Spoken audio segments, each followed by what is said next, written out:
I want to talk a little Dolphins. Obviously, the Jets, not the greatest opponent in the world, but this Sunday, Christmas Eve, Dolphins and Cowboys. So let me ask you this. Will you definitively know on Sunday after the game what the Dolphins are and what the Cowboys are?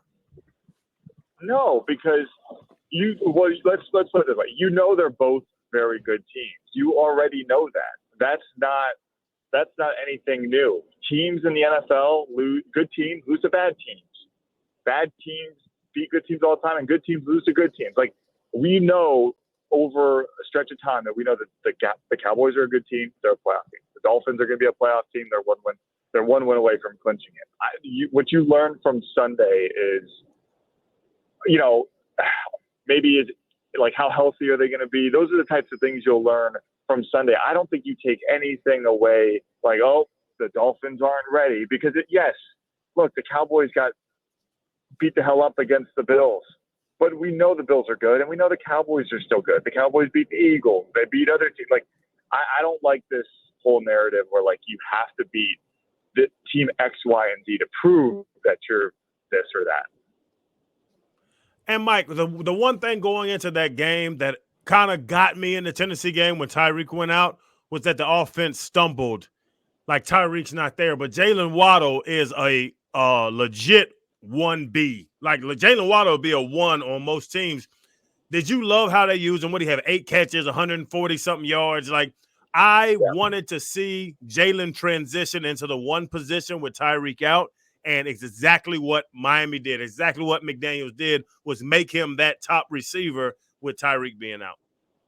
Look, whether Tyreek was in or out, the amazing thing about Waddle's season is he was about to have another 1,000-yard season, and no one had really been talking about him. And he's done it every year he's been in the league. And that, I think, just shows you how professional he's been. Now, to Mike McDaniel's credit, because at times I've criticized maybe his play calling or decisions, there was a plan with Tyreek out in terms of, hey, we'll work the boundaries, some of these short dump off passes, then we could hit Waddle over the middle. They had a plan, and I thought they executed it about as well as you can. We only have 3 incompletions, but yes, it showed you that Hill can help you carry an offense. Because look, the running game wasn't necessarily there. Obviously, they got short field with the turnovers. The defense kept the Jets on the other side of the 50, except all but 2 times that entire game. So the short field certainly helps, but no, I thought they did everything they had to do, and Waddle proved that he's still the same Waddle we knew before Tyreek got here.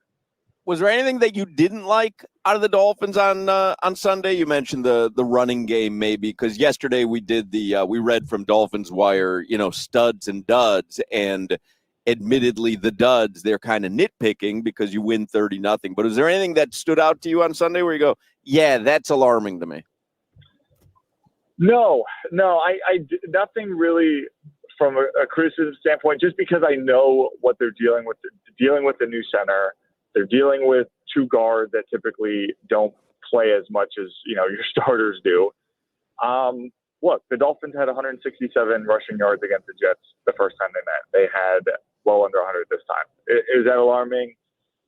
Yes, I guess, if that's where you want to nitpick. But to me, they did everything else they had to do. The offense was relatively balanced. The yardage maybe not so much. But when they got into the red zone, they were able to use the run game to lean on to find the end zone. And I think that's still a good defense on the other side. They do present matchup problems, I think, for that Jets defense overall, but they did what they had to do.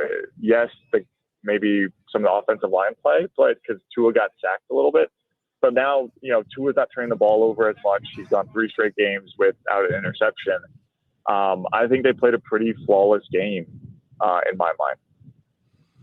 And Mike, we talked about it yesterday. Bradley Chubb, we thought we might have made a mistake bringing him in, and then yesterday he seemed like he was the entire defense.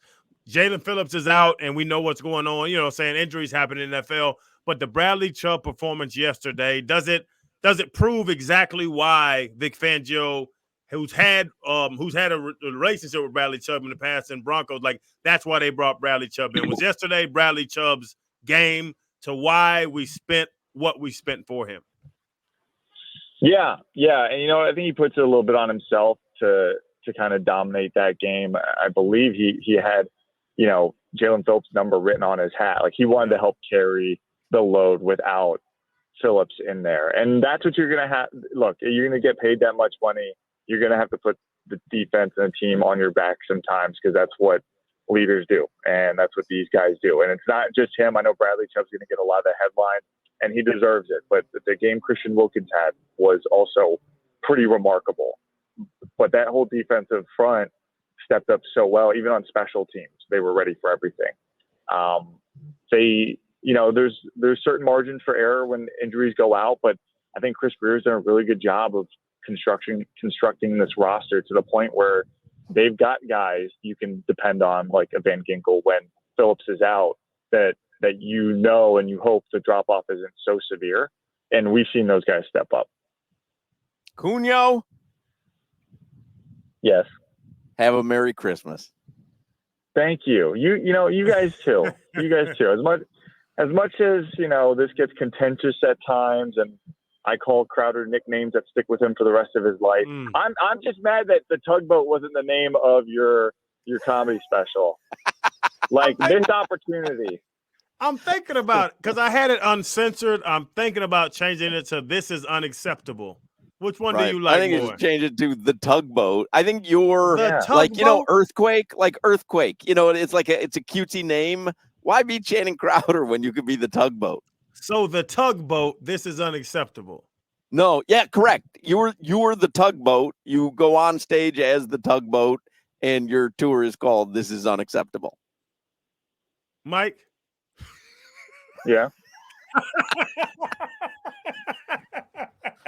We'll workshop it. Okay. We'll workshop it. Mike, have a Merry Christmas. And wait, does this mean I'm not coming on for the next couple of days? Well, no, Christmas you're not gonna include... Christmas is Monday. We're off on Monday. Christmas Eve. We'll have you on next week, and then I'll say Happy New Year. Football Friday? Like what? All right, okay. You don't want to talk to me anymore. I get it. It's Tuesday. We have you on every day this week. Hey, Cugno, Hawk is off tomorrow. I'm hosting. What are you doing at 2:20? I'm going to be a little busy at Dolphins. I still have a job to do. Is there anyone around there at CBS4 you could just throw your AirPods on and just have them appear?